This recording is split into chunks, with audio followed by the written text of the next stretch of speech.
Ah, sevgililer günü. Sevgilisi olanın hediye derdine düştüğü, sevgilisi olmayanın hızlıca kendine bir takıntı aradığı o büyülü zaman. Eğer 1961 yılında olsaydık, harika bir randevu için Liverpool'da Kazana Baba Club'a gidip The Beatles adında küçük yerli bir grubun performansını dinleyebilirdiniz. Dünyanın en ünlü müzik grubunu size açıklamama herhalde gerek yok. En az bir şarkılarını muhtemelen duydunuz. Eğer çevrenizde 40-50 yıl öncesinin müziklerini dinleyerek ne kadar entelektüel olduğunu göstermeye çalışan bir ergen varsa muhtemelen daha çok duydunuz. Bu kadar sert giriştiğime bakmayın, bu ergen tipini kendimden biliyorum. Hatta halen o kafadayım. Şekilcilik bir yana, The Beatles'ın rock ve pop müziği üzerinde büyük bir iz bıraktığı su götürmez bir gerçek. Enstrüman ve melodide yaptıkları yenilikler o kadar büyük ki, bugün aynı metodları herkes uyguladığından zamanları için ne kadar olağan dışı olduklarını fark etmiyoruz. Benzer bir şekilde Beatles'ın popüler kültür etkisi de azımsanacak gibi değil. İlk başta İngiliz rock'n'roll'un yüzü ve tarihin ilk boy bandi olan grup, 60'ların ortasında psikodelik rock'a kayarak hippie kültürün tam merkezine oturdu. Bu kültürel ağırlıkları sayesinde The Beatles, tarihte bir başka ilke imza attı. Casanova Club'daki 14 Şubat konserlerinden 6 yıl sonra, 25 Haziran 1967'de tarihin ilk canlı uydu televizyon yayını olan Dünyamız adlı programı kapatma şerefi bu muazzam dörtlüye verildi. 24 ülkede 400 milyondan fazla insan o gün Beatles'dan yeni bir şarkı dinledi. All You Need Is Love, yani tek ihtiyacın sevgi. Şarkı başladığında kamera içi çiçekler ve renkli balonlarla süslenmiş, sevginin farklı dillerde grafitilendiği bir stüdyoyu yayınlamaya başladı. John, Paul, George ve Ringo psikodelik kıyafetlerle şarkıyı idame ederken yanlarında Rolling Stones'dan Mick Jagger ve Keith Richards, The Who'dan Keith Moon ve Eric Clapton gibi dönemin önde gelen birçok müzisyeni onlara eşlik ettiler. All You Need Is Love, bir anlamda hippie kültürünü canlı yayında dünyaya duyurdu. Bu noktada şarkıya detaylı bir şekilde bakmamız lazım. 400 milyon insanın kulaklarını kabarttığı, bir neslin marşı olmuş bu şarkıda hangi bilgece sözler vardı? Sözlerin ilk dikkat çekici özelliği basitliği. 24 ülkeden insanın dinleyeceğini bildiklerinden John Lennon ve Paul McCartney sözleri alabildiğini basit tutmuşlardı. Ancak sözler İngilizce grameri bakımından çok karışık olmasa da anlam bakımından epey çetrefilliydi. Size bir örnek vereyim. Yapabileceğin hiçbir şey yapılamaz değil. Kurtarabileceğin hiç kimse kurtarılamaz değil. Yapabileceğin bir şey yok, kendin olmayı öğrenmek dışında. Ki bu kolay. Tek ihtiyacın sevgi, tek ihtiyacın sevgi, sevgi, sevgi tek ihtiyacın. Şarkı sözlerinin çevirilerine bakarken, yapabileceğin hiçbir şey yapılamaz değili, becerilemeyen şeyi beceremezsin diye çeviren birçok yer gördüm. Oysa Beatles'ın bu şarkıda vermek istediği mesaj, sadece sevgiyle imkansız görünen şeylerin bile yapılabileceği. Bu sevgiyle dünyanın değişebileceği hissi, başta bahsettiğimiz hippie kültürünün kilit fikirlerinden biriydi. Tam şarkının yayınlandığı 1967 yazında, merkezi ABD'de olmak üzere yeni bir gençlik hareketi ortaya çıkmıştı. Sevgi yazı denilen bu 3 ay boyunca gençler, ailelerinin değer yargılarını ve içinde bulundukları toplumu reddettiler. Herkesin sahip olduklarını paylaştığı komünlere yerleşip, sevginin her çeşidini serbest bırakmaya çalıştılar. Hippie kültürü üzerinde araştırmalar yapan Kansas Üniversitesi'nden Profesör Tim Miller, hippilerin sevgiyle ilişkisini şöyle açıklıyor. Hippiler, sevginin dünyanın başına dert olan sorunlara verebilecek tek cevap olduğunu savunuyorlardı. Onlara göre, insanca bir toplum olmanın tek yolu, dünyanın görünüşe göre aşılamayan fenalıklarının tek gerçek çözümü, uygulamalı sevgiydi.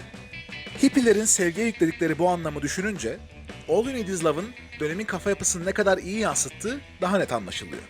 Ancak sevgiye bu kadar önem verildiğini anlasak da, neden başka hiçbir şeyin yapamadığını sevginin yapabileceğini düşündükleri halen net değil. Tam da bu noktada sevginin ne olduğunu sormak işimize yarayabilir. All You Need Is Love'ı ve hippieliğin felsefesini anlamak için o büyük soruyu sormamız gerekiyor. Sevgi ne? Yo.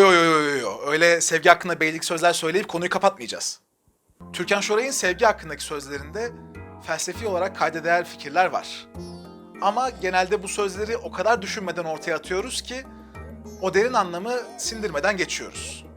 O yüzden Türkan Hanım'ın sözleri bir kenarda dursun, biz yine bariz geleni sorgulayarak sevgiye felsefi bir şekilde yaklaşmaya çalışalım.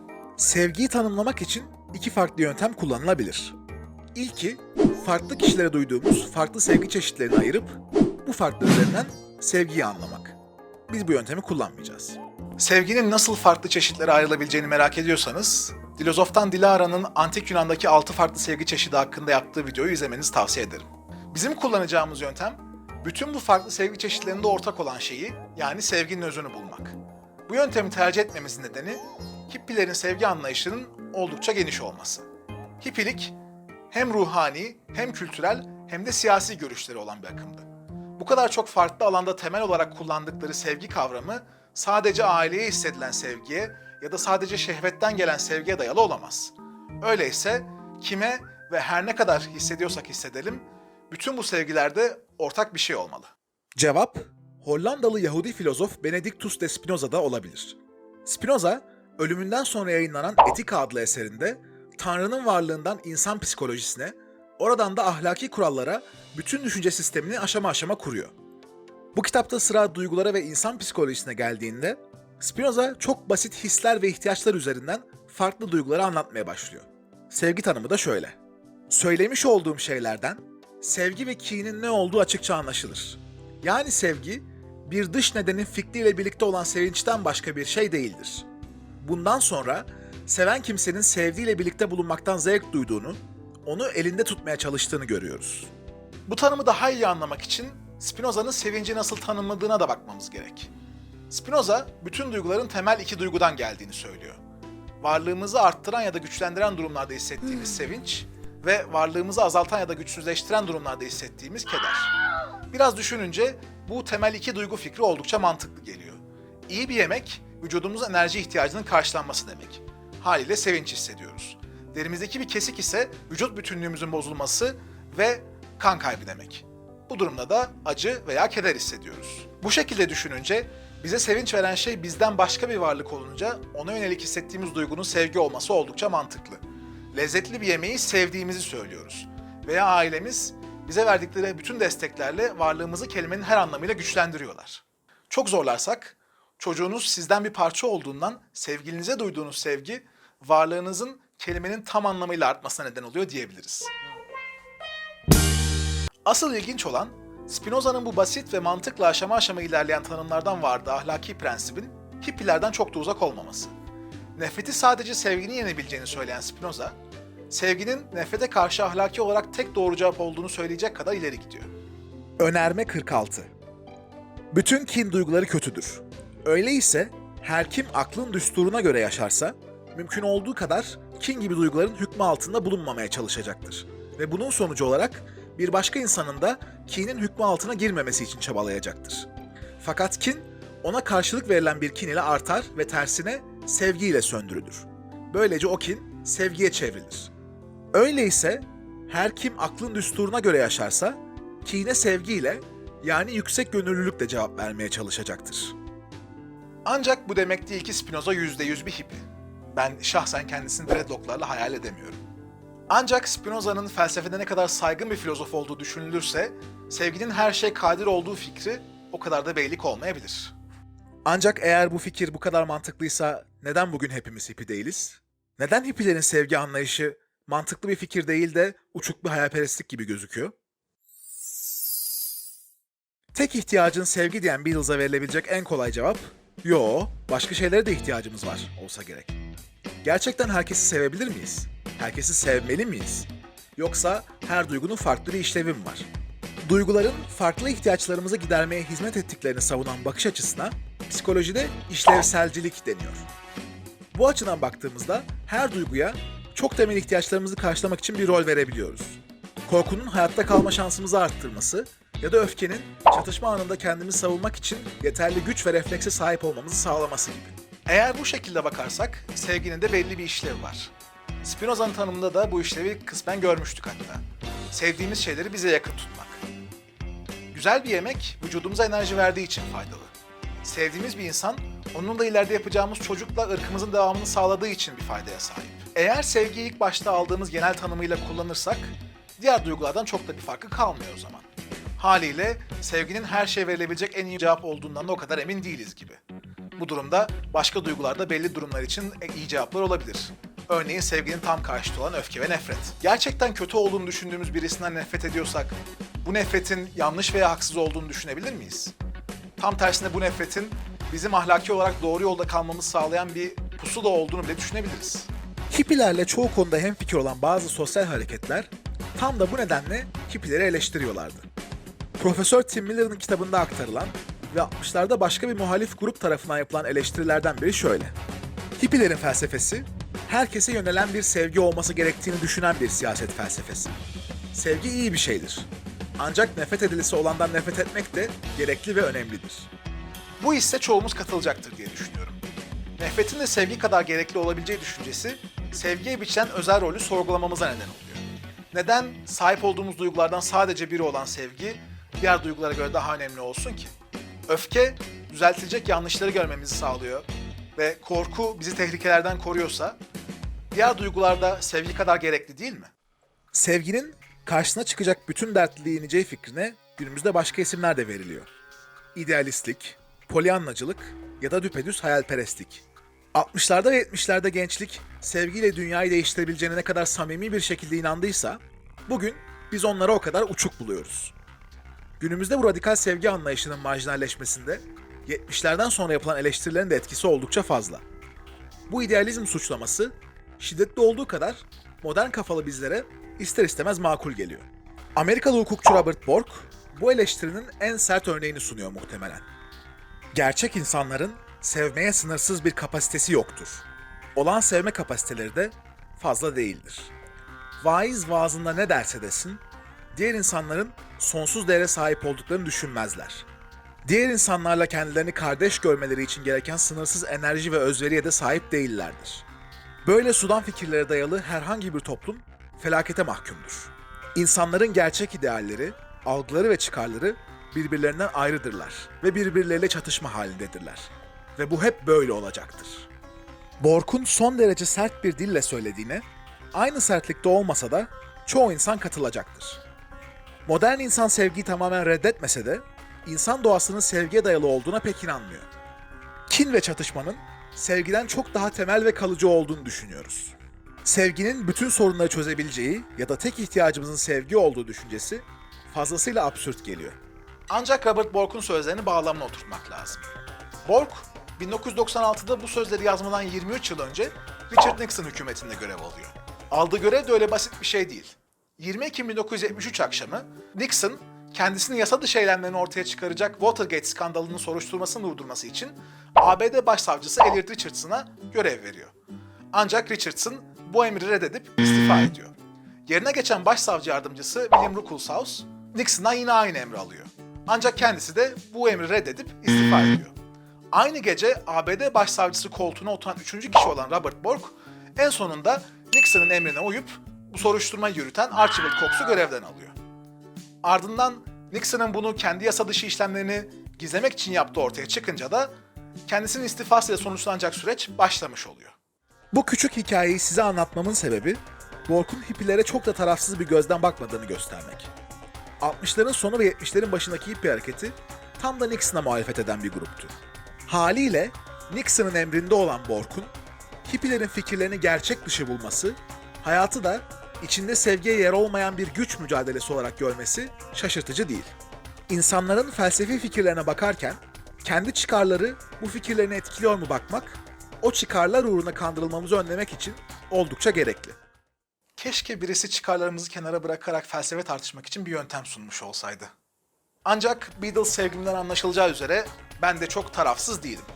Bu yüzden Bork'un eleştirisi bir yana, sevginin diğer duygulardan ayrı bir statüsü olup olmadığı eleştirisini ciddi bir şekilde dikkate almamız lazım. Belki de sorun tanımımızdadır. Belki de sevginin hippilerin kastettiği bütün alanları kapsayan ancak diğer duygular gibi işlevsel olmayan bir tanımı daha vardır. Madem sevgiyi psikoloji üzerinden eleştirdik, gelin psikolojiyle devam edelim. Psikologlar, özellikle de bağlanma teorisi adlı kuramda çalışan uzmanlar, sevginin birçok farklı formunu inceliyor.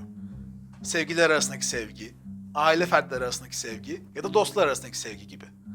Bu uzmanlara göre bütün bu farklı sevgi çeşitlerinin ortak bir yönü var. Duygusal yakınlık. Psikolog R.A. Lewis, duygusal yakınlığı şöyle tanımlıyor. İlişkilerde kişilerin kendilerini samimi olarak ifade edebilmesi. Duygusal yakınlığı, başka bir insanın yanında kalkanımızı indirebildiğimiz zamanlar olarak da açıklayabiliriz. Yanlarında gerçekten kendimiz olabildiğimiz arkadaşlar, duygularımızı anlayan anne babalar ve en derin düşüncelerimizi bilen sevgililer, duygusal yakınlık kurabildiğimiz insanlar oluyor bu durumda. Sevgiyi duygusal yakınlık üzerinden tanımlamamızın ilginç yanı, hem bu tanımın faydalı şeylere yönelmek gibi işlevselci bir tanım olmaması, hem de farklı sevgi çeşitlerini açıklayabilmesi. Sevgiyi işlevselci bir şekilde tanımladığımızda, sadece bize zevk veya fayda sağlayan şeylere ve kişilere sevgi duyduğumuzu söyleyebiliyorduk. Dahası bu sevgi tanımı, aile fertlerine hissettiğimiz sevgiyle kendi sevgilimize hissettiğimiz çekim arasındaki farkı açıklayamıyor. Duygusal yakınlık üzerinden tanımlanan bir sevgi, diğer duyguları da tamamen dışlamıyor. Sevgiyi sadece işlevsel bir şekilde tanımladığımızda, fayda ve zevkin olmadığı durumlarda sevgi hissetmiyor olmamız gerek. Oysa ailede her konuda garip fikirlere sahip olan, her ziyarete kavga edecek hale geldiğimiz ama başına bir şey gelse yardım etmeye hazır olacağımız bir aile ferdi hayal edin. Eğer böyle bir aile üyesi hayal edemiyorsanız, ailede herkesin sinirlerini bozan kişi siz olabilirsiniz. Eğer öyleyse yapmayın. Lütfen. Bu kişiyi işlevsel bir anlamda seviyor muyuz? Açık konuşalım, hayır. Kendilerinin varlığı bize bir fayda getirmiyor. Hatta bir araya geldiğimiz zamanlar sıklıkla bizim için sinir bozucu. Ancak bu kişiye karşı ailevi bir sevgi besliyor olabiliriz. Dediklerine katılmasak, varlığından hoşlanmasak da onu bir şekilde önemsiyoruz. Daha da önemlisi, bu kişinin önünde kendimiz olmaktan çekinmiyoruz. Çekinmememiz bir ton tartışmaya neden olsa bile. Peki psikolojinin geliştirdiği bu sevgi kavramına yakın bir felsefe var mı? New York Üniversitesi'nde felsefe profesörü olan David Wellman'ın sevgi tanımı buna epey uyuyor gibi. Wellman, sevgi tanımına pek beklemeyeceğiniz bir yerden başlıyor. 18. yüzyılda yaşamış Alman filozof Immanuel Kant'tan. Wellman bize Kant'ın insanların değeri hakkındaki düşüncelerini hatırlatıyor başta. Kant, bir şeyin bir değere sahip olmasının aynı değere sahip bir şeyle değiştirilirse bir kayıp yaşanmaması anlamına geldiğini söylüyordu. 2000 TL değerinde bir telefon alırsanız, elinizdeki eşya halen 2000 TL'inde olduğundan kabaca bir şey kaybetmemişsinizdir. Ancak Kant'a göre insanların özelliği tam da böyle bir değere sahip olmamaları. Bir insanı alıp yerine başka birini koyarsanız bir şey kaybetmediğinizi söylemek o kadar kolay değildir. Bu anlamda insanlara değer biçilememesi, insanların özel bir haysiyete sahip olması demektir. Wellman'a göre birisini sevdiğimizde yaptığımız şey aslında bu sahip oldukları haysiyeti görmek. Şu ya da bu nedenlerle o insanlardaki haysiyeti diğerlerine göre daha net bir şekilde görebiliyoruz. Bu yüzden başka insanlara karşı koyduğumuz savunmaları o insana karşı koymuyoruz. Onlara karşı kendimizi daha samimi bir şekilde gösterdikçe o insanla gittikçe daha fazla yakınlaşıyoruz. Bu yakınlaşma sürecinin adı da sevgi oluyor. İster bu sevgi iki birbirine güvenen dost arasında olsun, iki birbirinden hoşlanan genç arasında olsun. Wellman bunu şöyle açıklıyor. Sevgi, sevilen nesnenin değerinin farkındalığı ve bu değerin duygusal savunmaları durdurucu bir şekilde fark edilmesidir. Sevgi, başka bir kişiden kendimizi duygusal olarak koruma eğilimimizi, yani kendimizi içe kapatıp o kişiden etkilenmemeye çalışma eğilimimizi durdurur. Sevgi, duygusal savunmalarımızı etkisiz hale getirir.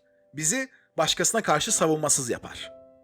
Bu şekilde tanımlanan bir sevgi, hippilerin bahsettiği sevgiye daha yakın olsa gerek. Diğer insanları paha biçilmez varlıklar olarak görmek, insanlardaki bu değeri gördükçe onlara karşı daha açık, daha güven dolu ve daha sevgi dolu olmak. Tam da hippilerin felsefesi anlayacağınız. Dahası, Wellman'ın anladığı şekliyle sevgi, işlevselci sevginin karşı koyamadığı eleştirilere karşı koyabiliyor. Sevginin yanında başka duygulara da ihtiyaç duyduğumuz eleştirisi örneğin. Haksız bir eleştiri değil. Ancak bu duygusal yakınlık anlamındaki sevgi, başka duyguları yok saymıyor zaten. Tam tersine, başkasıyla sahip olduğumuz duygusal yakınlık, onlara karşı negatif bir duygu hissettiğimizde bu duyguyu dürüstçe ifade etmemizi gerektiriyor. Wellman, sevginin başka duygulara da neden olabileceğini şöyle açıklıyor.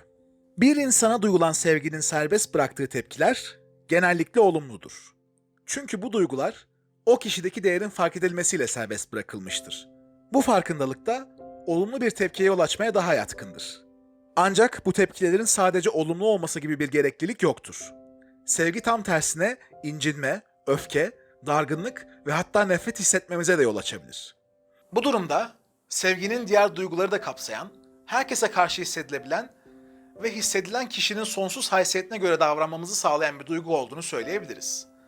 Ancak belki de halen The Beatles'dan çok Robert Bork'la hemfikirsiniz. ve sevginin herkese karşı hissedilebileceğinden emin değilsiniz. Açıkçası söyleyebileceğim herhangi bir şeyin sizi ikna edebileceğinden de emin değilim. Sonuçta bir duygudan bahsediyoruz ve mantıkla size bir duyguyu hissettiremem. Türk filozof Nermi Uygur demek istediğimi daha düzgün bir şekilde anlatıyor. Sevgiye boş verenlerle tartışmaya girişmem. Gündemim dolu, zamansa kısa. Kala kaldığı yerde otluyor deseler de varsın öyle sansın onlar. Gündemim dolu, zamansa kısa. Sevmeye bakarım ben. Ama açıkçası böyle kestirip attığımda da içim rahat etmiyor. Çünkü Nermi Uygur veya benim kendisini tanıdığım isimle 76 Nermi abi ne derse desin aslında bu duyguyu anlıyorum. Günümüzde dünya gittikçe daha acımasız, daha korkunç, daha kalpsiz bir yer gibi geliyor. Bundan korktuğumuzda da bir savunma mekanizması olarak kendimizi gizleyip duygularımızı bastırmak makul geliyor. Sadece mantık ve hesaba bağlı kalırsak riskten kaçınabiliriz diye düşünüyoruz. Ama sorun tam olarak bu. Bu acımasızlık ve korkuyu azaltmanın tek yolu sevmeyi göze alıp karşımızdaki insana kendimizi olduğumuz gibi göstermek. Belki hippiler istedikleri değişimi beceremediler. Belki John Lennon tek ihtiyacımız sevgi dediğinde haksızdı. Ama en büyük ihtiyacımız sevgi diyebiliriz. Eğer bana inanmıyorsanız, mantık üstüne çalışmış büyük filozof ve matematikçi Bertrand Russell'a inanın. 87 yaşındayken yaptığı bir röportajda kendisine gelecek nesillere ahlaki olarak ne öğüt vereceği soruluyor. Russell'ın cevabı şöyle. Love is wise, hatred is foolish. In this world, which is getting more and more closely interconnected, we have to learn to tolerate each other. We have to learn to put up with the fact that some people say things that we don't like. We can only live together in that way.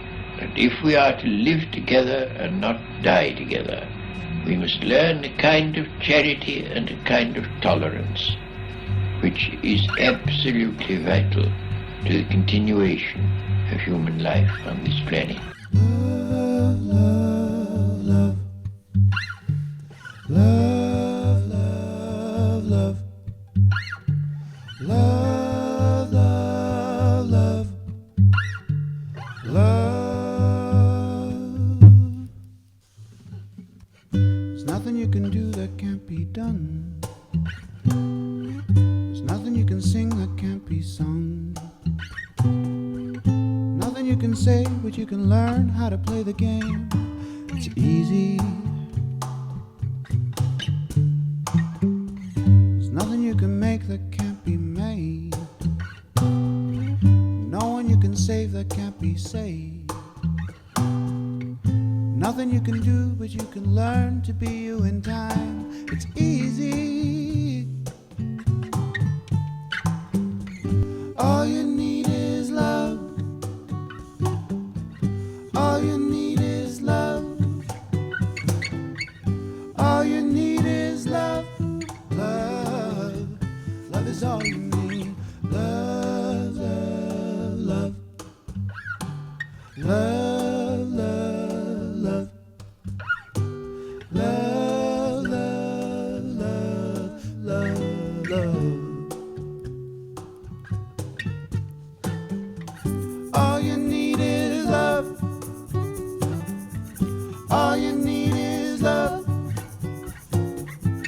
All you need is love. Love. Love is all you need.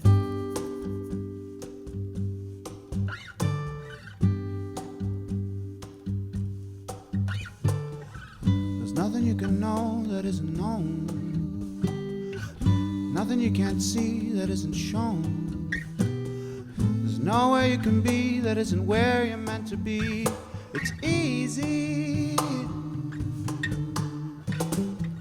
All you need is love. All you need is love.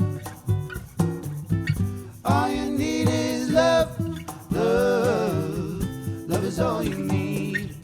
All you need is love. All you need is love.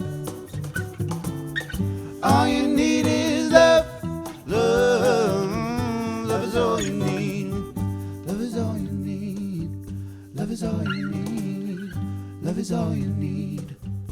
Love is all you need.